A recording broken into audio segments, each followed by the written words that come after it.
लाली मैं आई हूँ दिल का करार लूटने। घायल कर बेकार सुनो राजा रंगदार हटाओ हथियार मैं आई हूँ यूपी बिहार लूटने।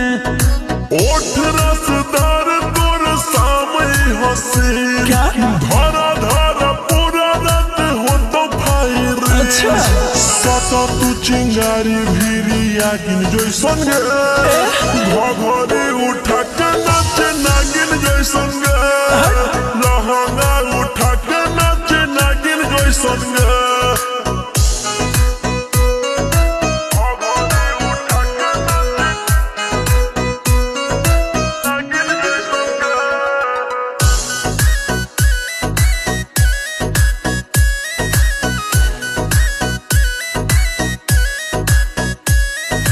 बंद खजाना से हो तो नहीं भेट रे रेट ये बाप पूरा हो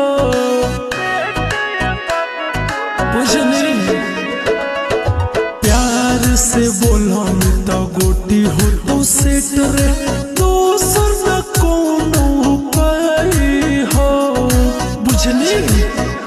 लेके पैसा के गाड़ी दे छुएले जो नगे सब धन तोरे हो उड़ैले जो नगे। सचो आँख न देखाओ हमरा बागिन जैसन गे घघरी उठा के नाच नागिन जैसन गे लहंगा उठा के नाच नागिन जैसन गे। पागल घघरी उठा के नाच नागिन जैसन गे।